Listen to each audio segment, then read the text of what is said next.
Good morning, everyone. I I just saw something on the weather feed, and I thought I would see if I could try to share it with you. Um, that's not it. That's not it. What did I do with it? Where are the pictures? Here. Can you see this? Can you see that? Yes. Can you see right where the little dot is? Can you see that that's Ottawa? That's that's snow. It's snowing out there. I got up, I posted hello, I went away, I came back, and I'm looking at nothing outside the window. There's nothing out there. And I thought, um, so I thought perhaps I will go and see if there's something on the Weather Channel. So I say to myself, this is one of the 11 million reasons why I'm very glad I'm on the inside with you. So you know what? let's do another toast. It's just 10 o'clock now. So for those of you who didn't join me, I'll show you the picture again in a minute.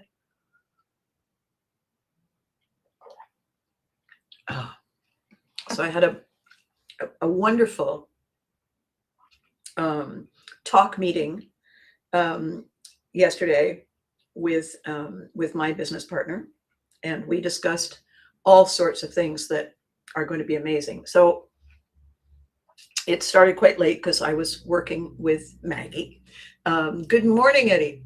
I'm going to show the picture again in case you missed it. This is what it's like outside today. Can you see where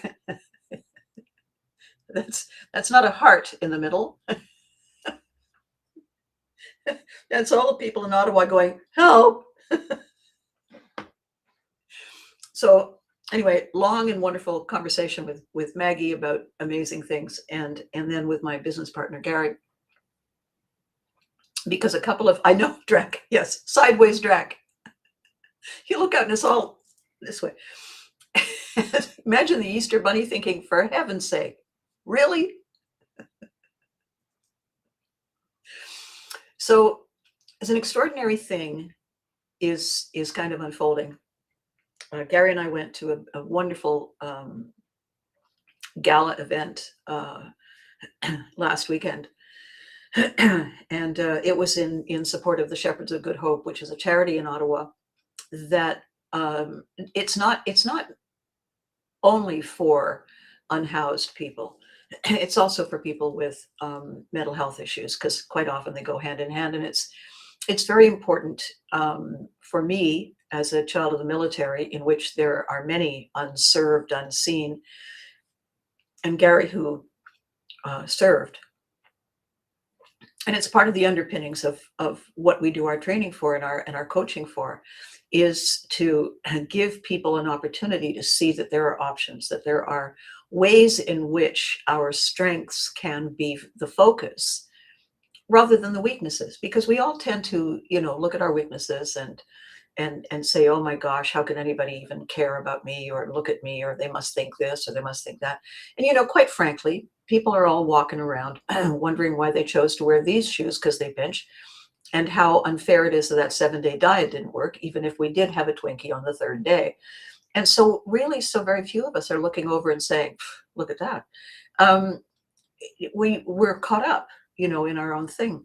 And what had occurred to me in the process of developing in collaboration with Maggie what her career path is. Yeah, Maggie is in the tech industry. And oh my gosh, every 15 minutes, it's like a new soap opera. And Days of Our Lives got nothing on this. And it's unsettling. It's unsettling for people who've made it their career. It's their passion. It's what they're good at. A lot of their kids, they've encouraged to go to college and get good at it. And now everybody's saying, well, now what do I do? And so one of the things that had been my focus since, I guess, a year or two before COVID, was that so many people really, and speak of Maggie, here she is, good morning.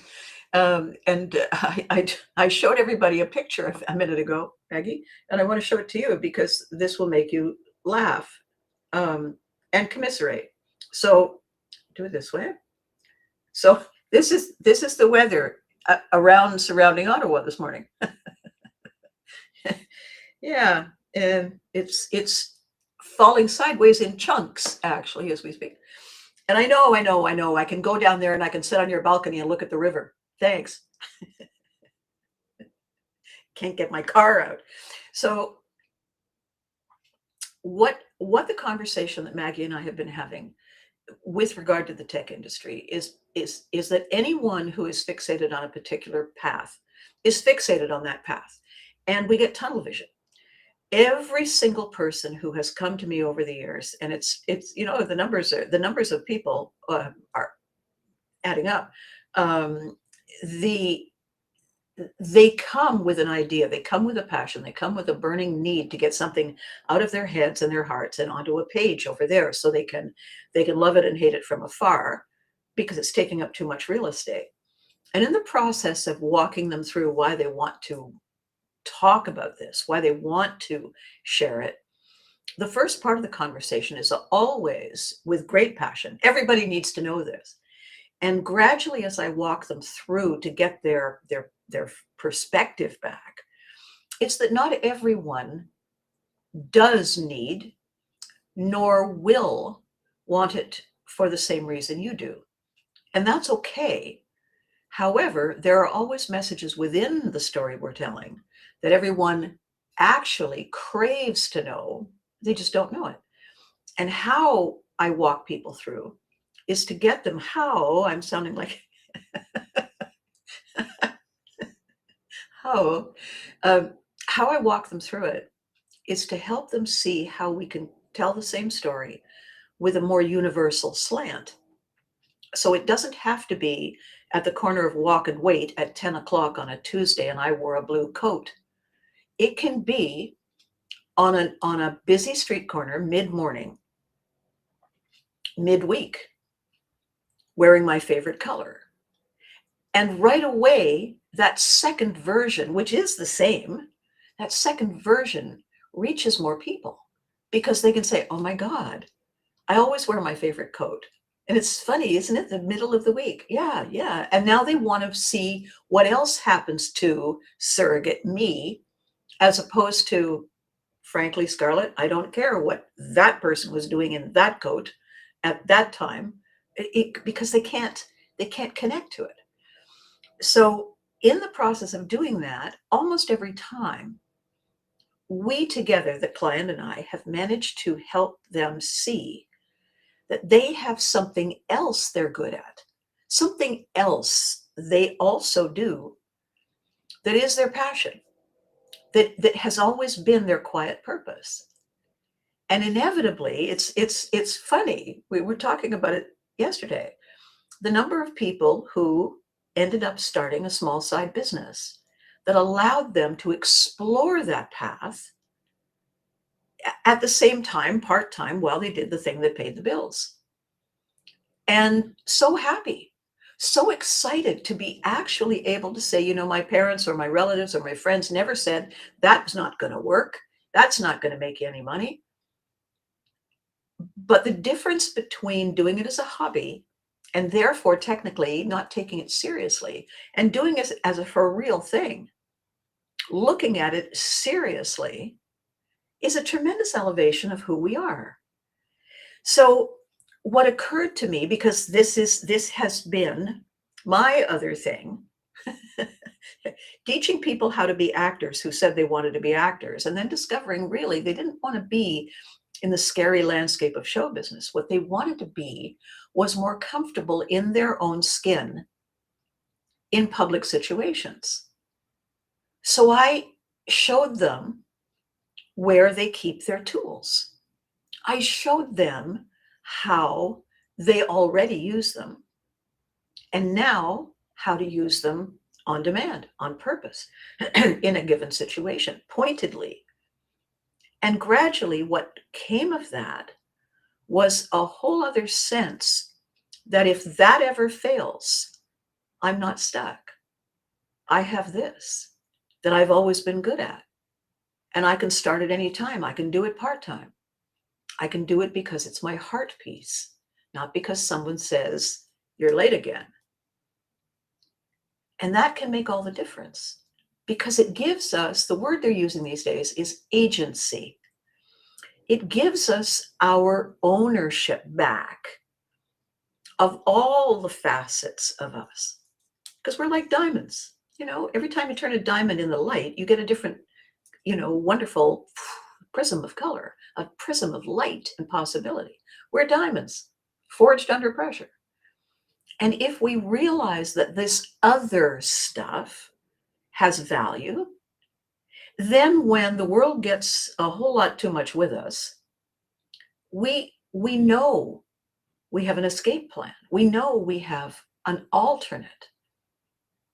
And when Gary and I were talking last night, part of the thrust of our coaching is for people like this, and with a very special focus on the pioneers, on the people who break trail, who do something that hasn't been done before, in a way that hasn't been done before, because that's been me and it's been Gary. And on top of that, really interesting statistic, more than 30% of pioneer style innovative entrepreneurs have attention deficit disorder. They are here and over there and over there, and they'll be back here in a minute. And well, for a lot of our lives, we are taught that that's a handicap. For people who are breaking trail, who are innovators, it's an extraordinary asset because the capacity to focus, the capacity, it's not thinking outside the box, because that means the box is right here. No, it's beyond the box. Box is over there somewhere. I'm doing this. And therefore, understanding, getting a better grasp on what it is that the person with attention, and it's not a deficit, that it's an unfortunate word. It's not that they're unable to pay attention. It's that they're paying attention on 35 levels. It's like 3D, 5D chess. Their total focus is in 17 different places simultaneously.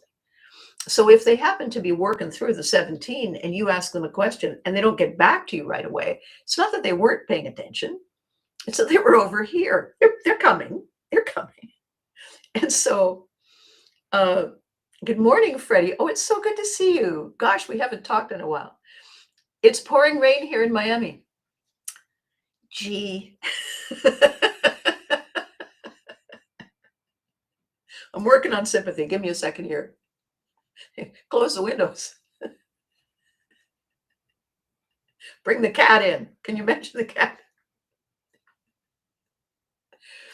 So the person with a different kind of way of processing information, the person who makes a list and then gets so caught up in making a list, they make a list for the next 3 hours. That's not a to-do. That's an inventory. So I say to Gary, who has attention extraordinaire order, I say, you're only allowed to write 3 things on the list. After 3, you have to put the pen down, or we're gonna have a talk. I'll sing. And he says, okay, it's only 3. I got it. I'll draw a line. So the conversations that we had last weekend at the gala, we belong to a club that's very old. It's actually older than Canada. And there's a lot of business owners. There were a lot of innovators there. And we were talking, mingling and talking. And then we sat down for dinner. We were talking to an ambassador, a president of something else. And we were saying that there isn't any gathering together to discuss challenges for people like us. So we created it. And this is the lion effect. The lion effect, lions don't hunt alone. They hunt in a pride. They collectively pool their talents and their strengths and their positions in order to maximize their potential.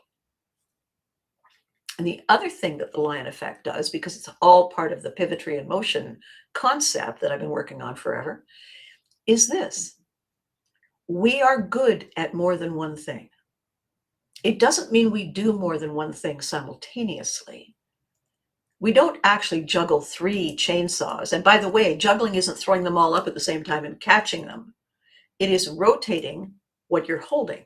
You're only really ever holding one in each hand, and you're just rotating which ones, right? That's juggling. Multitasking is people thinking they can answer the phone, talk to somebody in the doorway, and finish an email at the same time, which is, not simultaneous, but in close sequence. The challenge for people with an attention twist is remembering which one to focus on, is giving ourselves permission to stay here until we're done and then move on, rather than, because then nothing gets done and you turn around and there are socks everywhere all over the kitchen floor. In giving people this kind of training over the years, I realize now, talking with Maggie, that all of this conversation about artificial intelligence and its potential, not its proven, its potential. It can do this, it can do that, it can wash the baby, it can feed the cat, it can do. Okay, good. Show me when it's working. In the meantime, stop scaring the living daylights out of the children. Stop saying there'll be no jobs. Stop doing that. Tell people it's an opportunity to explore new paths. Because one of the things that I've looked into, that I've realized, 2 very important phrases I'd like you to keep in mind that are fascinating. One phrase is called cargo cult science. And it's named after a tribe living on an island that was infested by soldiers during the Second World War, who landed their planes, built runways, had their walkie-talkies, and radioed their supplies in and the troops out to stage surprise attacks on the enemy. The villagers were fascinated by it. And when everybody all of a sudden left, gone, they built replicas out of bamboo of these runways. They built airplanes out of bamboo. They used coconut husks to make what looked like headphones and the boxes that looked like the radios. And they sat there and imitated what they had seen the soldiers do, hoping it would bring them back. They didn't understand that what they had was form. They didn't have function. They didn't have substance. They didn't understand how and why. And while they could initiate and copy, remarkably, if you look it up, cargo cult science, you look it up and you see it, it's remarkable what they were capable of doing. They didn't understand that there was a missing element. And this is what a lot of the hype, the hoopla, oh my God, it's bigger, it's bigger, it's bigger. Okay. But in the meantime, people have lives to live, families to raise, responsibilities to gladly and happily shoulder. And if you scare us, we lose our focus. And we can't be as productive as we are capable of being. Now, are you going to tell us that there is going to be a change is coming? You realize that it was in 2007 that the iPhone appeared. 2007. We had mobile phones. We didn't have an iPhone. In 2010, the iPad. This is recent technology. Many of us think of it as being here forever. When the first cell phone happened back in the 90s, it was, of mass use. It transformed everything. When Henry Ford convinced people to put roads and gas stations and repair stations on highways for the cars that he was selling cheaper than everybody, that he was manufacturing in an assembly line, it wasn't the car that changed it. It was the applications that Henry Ford encouraged to enable and support the car, that everything else we did was transformed.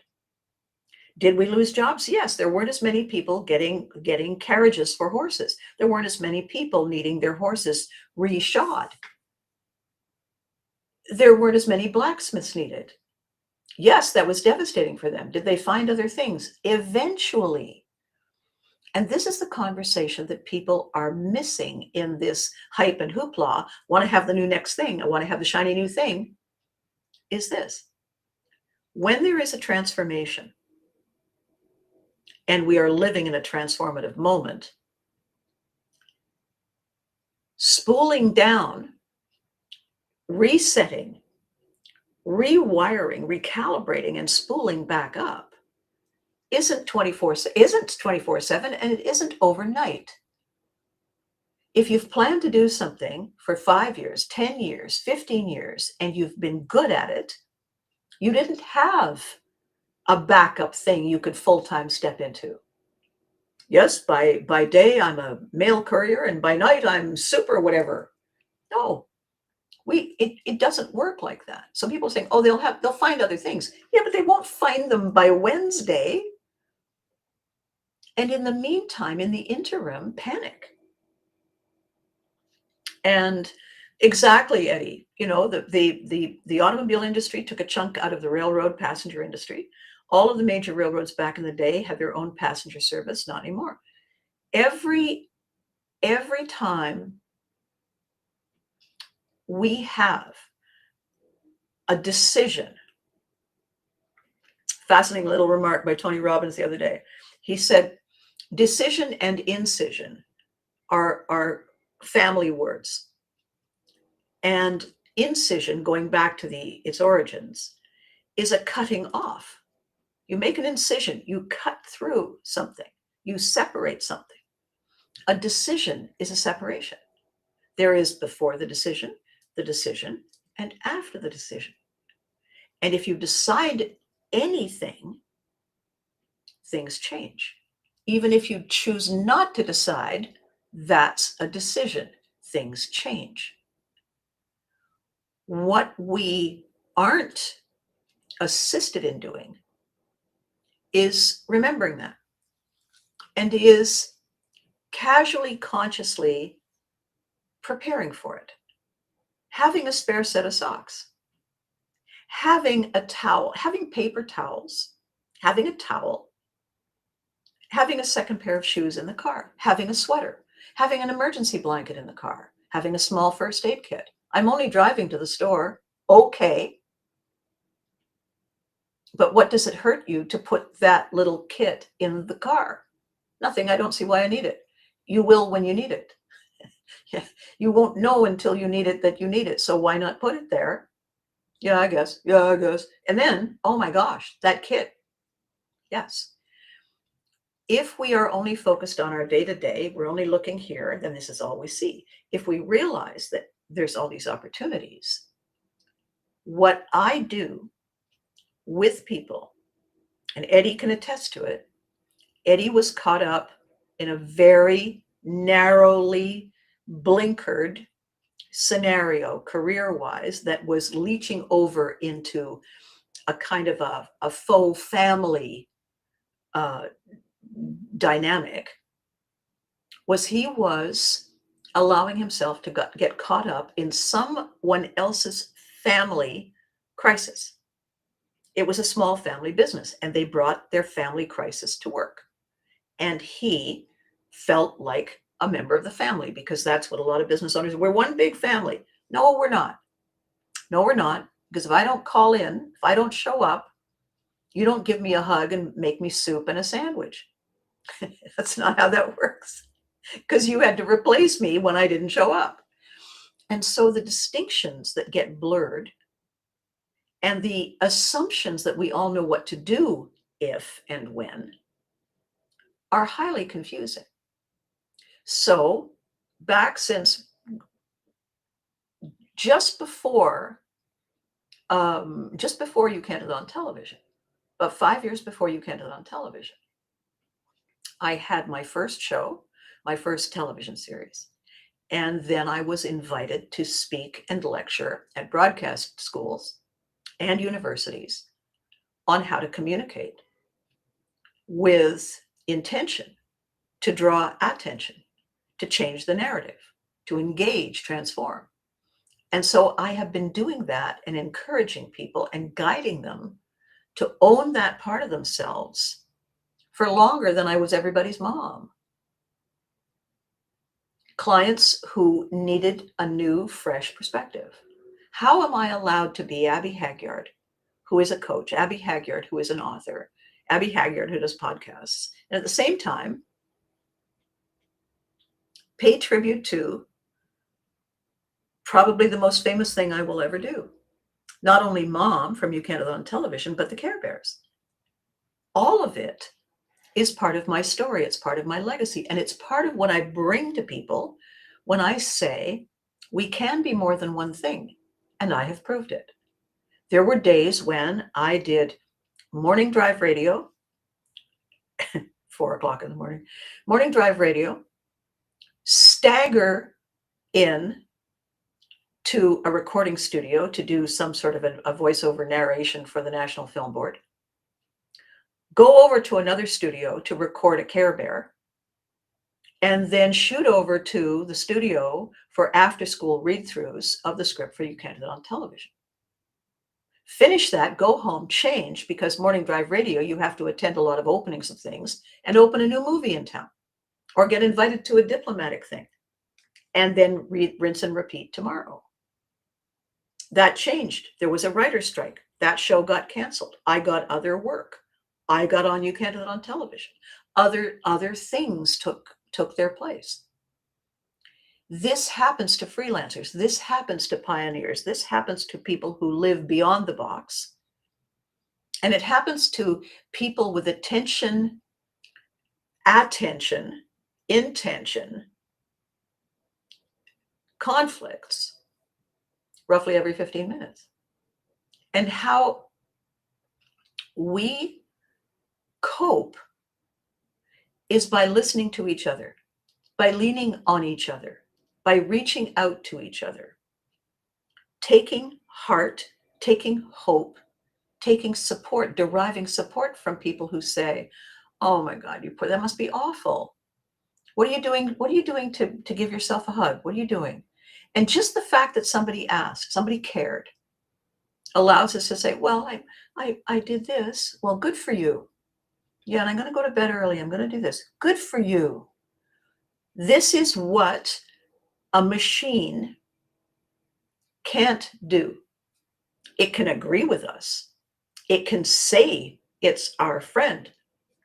It can't innovate a solution out of thin air because we're on the same wavelength.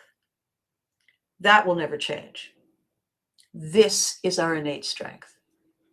So the story is, what is that other thing? What is that thing that everybody says, oh my God, I love it when you do that. Did you bring the blah, blah, blah? Yeah, I did. Awesome. You meet for coffee and you say, you see that over there? I'm thinking of doing that. Really? Me too. That's human. That's us. That doesn't change. What is changing is how people who got trained to be motivational experts, do more, be more. You know what? Have a coffee. The intention here, my attention here, is in a perfect world where time and money were not a thing, and you didn't need to lose 7 pounds by Friday. What is the other thing you'd like to look at, you'd like to try, you'd like to do part-time? What is it? Let's talk about it. When I posted yesterday about the extraordinary transformation of this lovely woman who had been horribly abused. And her new husband, lovely white knight, fabulous guy, said, I want you to write her story. I want her to understand what a hero she is, to me, to her family, and to everyone. And so I did. And then there were 2 more books that came along. And then we got invited to an incredible meeting of people who came to a wonderful retreat vacation destination not far from Ottawa for a weekend. And my client was the keynote speaker.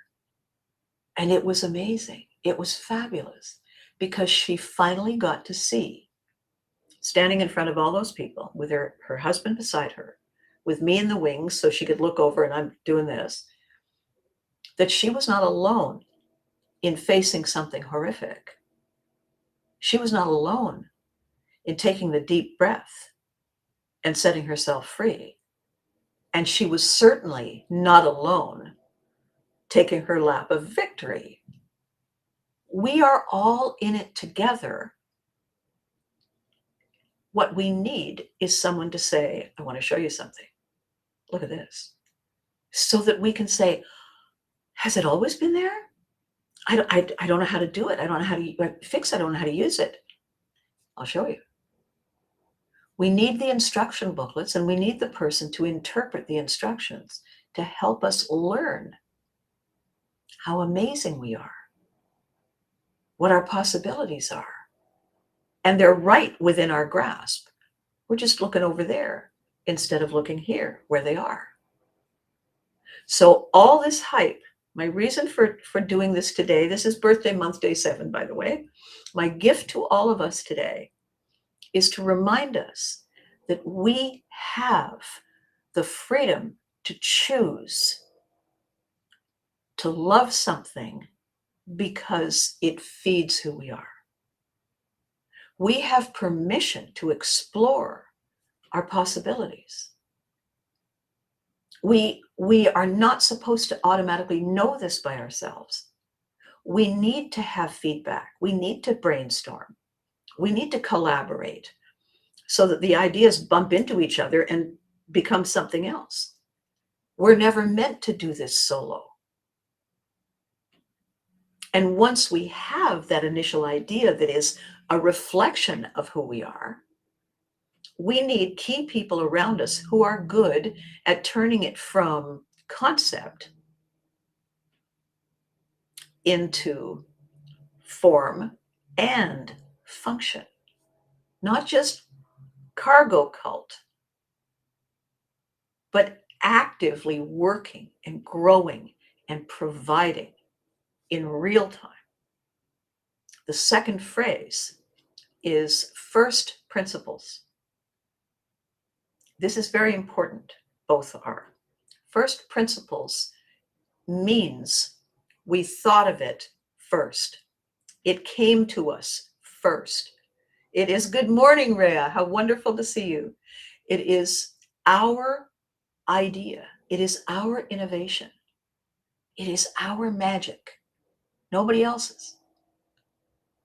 And no amount of technology is going to replace this gift. You can build a data center and you can build a bigger one and you can design technologies that can then teach each other to do the tasks and automate the functions. But imagination, initiation, innovation, creativity, spontaneity, that's ours to own. It can't be replicated. It can be copied, but it will never be a first principle. It will be a duplicate, a replicate.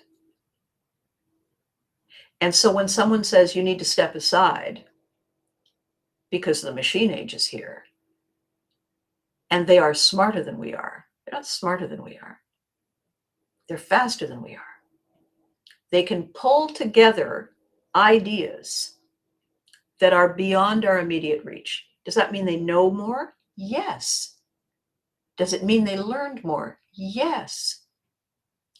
Does it mean they can extrapolate creatively and innovate more wildly and originally?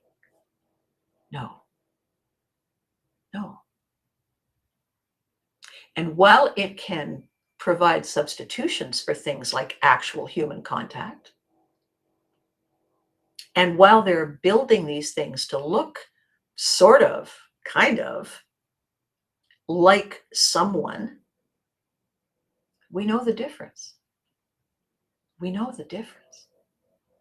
Each penguin on a beach has a different cry.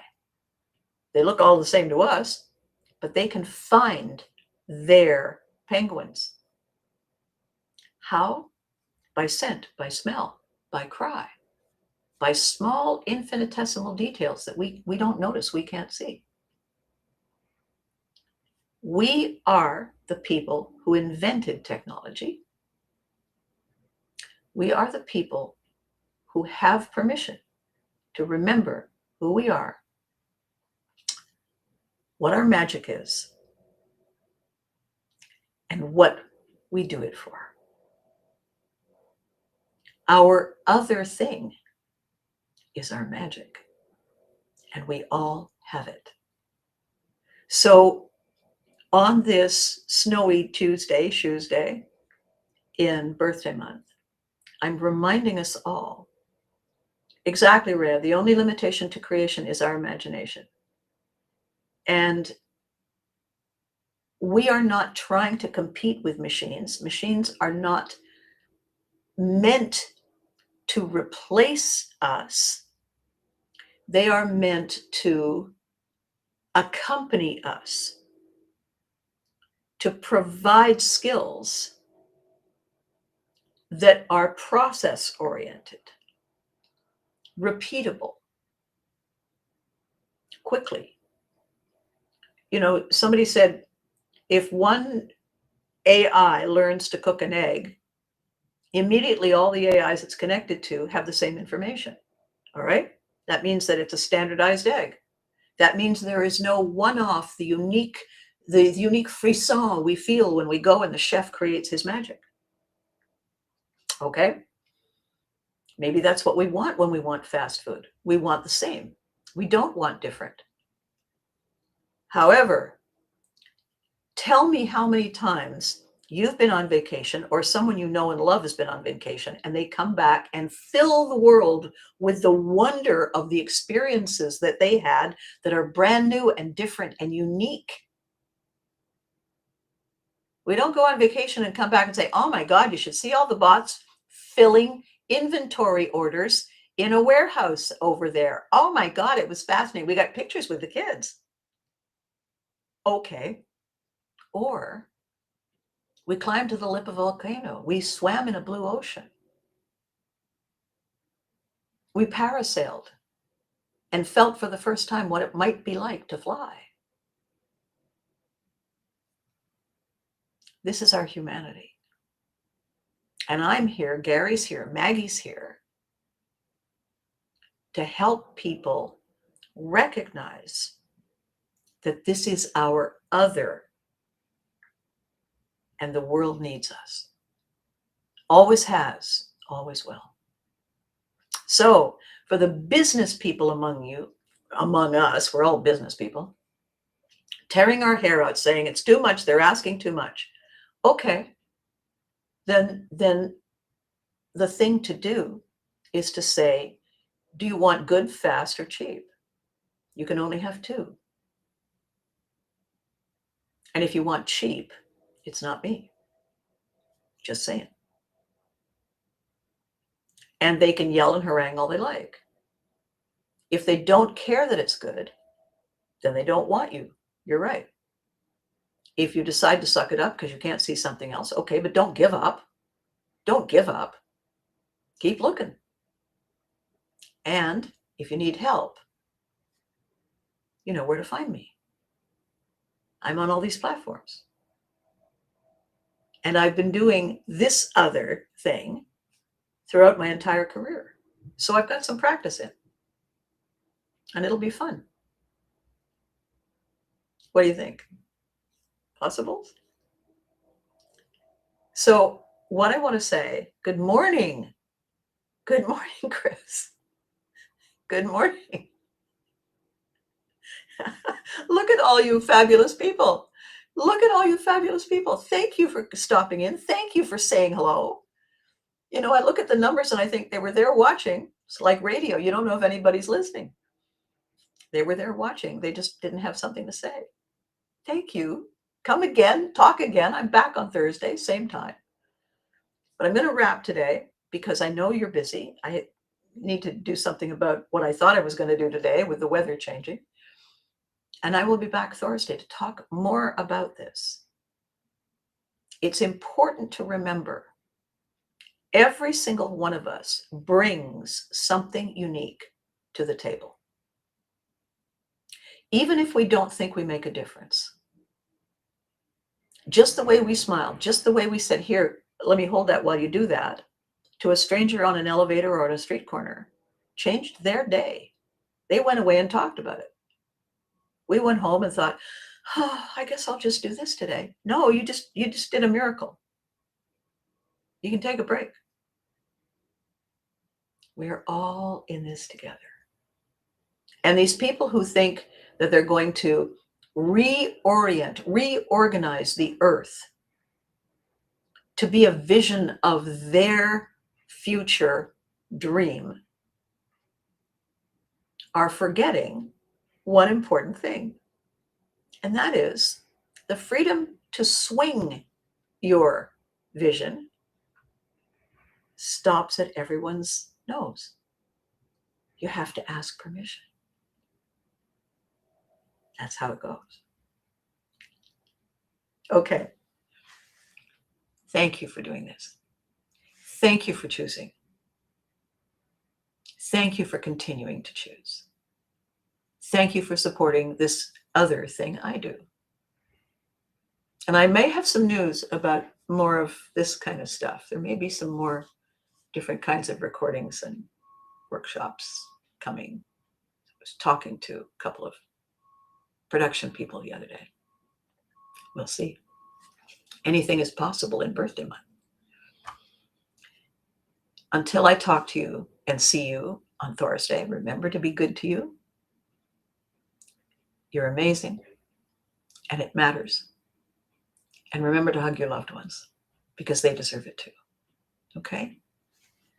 And until next time, thank you for watching. Together we are